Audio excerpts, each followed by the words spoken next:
Hello universe, this is Science Lee. So today we will talk about time. So I was just laying on my bed watching the fan rotating. It's like I have nothing to do at home. Instead of taking out some garbage bags every morning because my mom wants me to do it forcefully and I have no choice. Okay, let's get back to our topic. Just get back to that fan. So only the thing I was just trying to see any of the one wing of that fan while it was rotating, but I was unable to do so. Why? Is he quite smart? Because whenever I try to see, he just doubles his speed. I think his wings doesn't want me to see them in speed. And guys, this is not one thing. There is many of the event that our eye can't catch because of its limit. So we cannot just totally depend on our senses.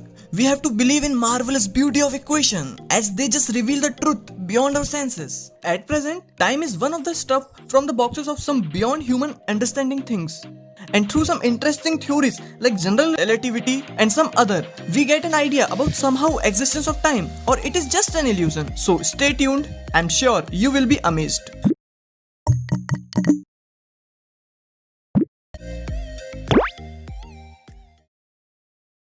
So, thanks to Einstein's general relativity, as it just tells, time passes for everyone, but it doesn't really pass at same rate. And through his general relativity's space-time fabric idea, he defines that time just followed forward path. And now, what's the forward path? How can you define the movement of anything without any reference?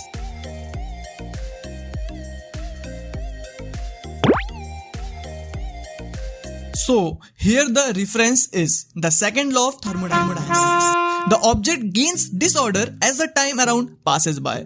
Or if we can say vice versa, like as the time passes by, we should call as the time moves forward, the object gains disorder. This is too called arrow of time. We have relativity to observe the behavior of massive objects and quantum mechanics to observe the behavior of micro objects. But we are trying to give birth a relation between both the tools, which do we call as theory of everything. Is it right? If you make the waves on the rope, you will see relativeness as crust and trough of waves, and the behavior of particles of that wave producing rope as behavior at a micro level. One day I was having a walk and suddenly it rains. Really, it does wet my clothes. Yeah, after reaching home I got cold too. But do you see the water molecule as a whole create wetness on any materials, like here on my cloth, my skin surface? But on micro level, it's just a trapping of water molecule on a grid of fabric. So, some events like this could only exist as emergent. Emergent properties don't exist in individual pieces of a system, but it does exist for a system as a whole. Same as whole ocean does have tides, but each water molecule doesn't. A movie creates change through time due to running of fluid contagious change between images on a frame. And flipping through the images faster, our brain perceives the passage of time, but a single image doesn't. Here the movement is both real and illusion. So the physics of time does not exist somehow if we observe the event at the more fundamental level. Could the time is just limitation of the way we perceive the universe? The questions are easy to think but not simple enough. So if you guys wanna share your ideas about time, I'll be waiting to see those ideas on the comment section.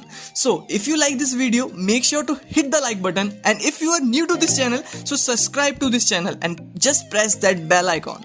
So Science Lees, thank you very much for watching this video. Bye bye.